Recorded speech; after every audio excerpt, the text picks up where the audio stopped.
దళిత గిరిజన ఉప ప్రణాళిక బిల్లుకు శాసనమండలి ఆమోదం లభించడంతో బిల్లు చట్టరూపం దాల్చనుంది. ఉప ప్రణాళిక బిల్లుకు తాము ప్రతిపాదించిన సవరణను ప్రభుత్వం పట్టించుకోలేదని తెలుగుదేశం పార్టీ ఆక్షేపించగా, ఎస్సీ ఎస్టీలపై వ్యతిరేక వైఖరిని ప్రధాన ప్రతిపక్షం మరోమారు బయటపెట్టుకుందని అధికారపక్షం ఆరోపించింది.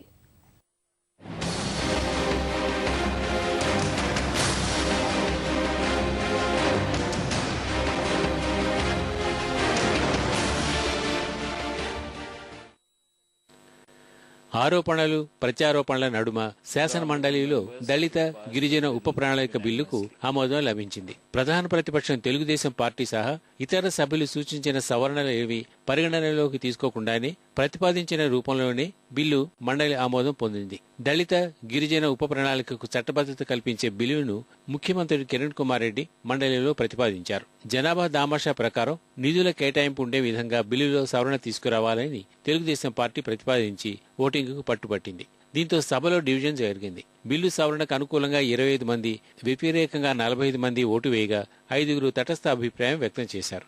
ప్రభుత్వం మంచి ఉద్దేశంతో తెచ్చిన బిల్లును తెలుగుదేశం అడ్డుకోవాలని ప్రయత్నించిందని అధికార పక్షం ఆరోపించింది.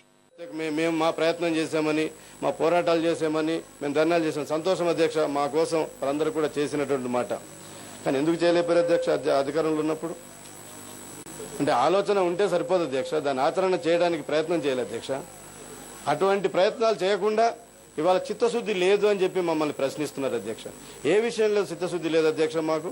అంటే ఈ రాష్ట్రంలో ఉన్నటువంటి 2 కోట్ల మంది దళితులకు, గిరిజనులకి ఆర్థికంగా మేలు జరిగే ఒక బృహత్తరమైనటువంటి చట్టం తీసుకురావడానికి చిత్తశుద్ధి లేదు అధ్యక్ష.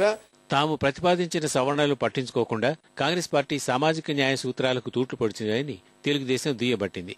ఉప ప్రణాళిక నిధులు అందరికీ సమానంగా అందాలనే తమ ఆకాంక్షని వివరణ ఇచ్చింది. ప్రభుత్వం దీనికి అంగీకరించలేదని తప్పుపట్టింది. కొంతమంది మాత్రమే దీన్ని ఫలితాలు అనిపించేటువంటి పరిస్థితి లేకుండా నేను గతంలో ఉన్నటువంటి వర్గీకరణ జోలికి నేను వెళ్ళటం లేదు సార్. ఇక్కడ ఉన్నటువంటి సబ్ క్యాస్ట్లు ఏవైతే ఉన్నాయో ఆ సబ్ క్యాస్ట్లు అన్నింటినీ కూడా కొన్ని గ్రూపుల కింద దాన్ని ఏర్పాటు చేసి ఆ సబ్ క్యాస్ట్ అందరికీ కూడా క్యాస్ట్ వైజ్ పాపులేషన్ ని ప్రపోర్షనేట్ గా పాపులేషన్ దృష్టిలో పెట్టుకుని ఈ నిధులను వారికి అందించేలా చర్యలు తీసుకోవాలి.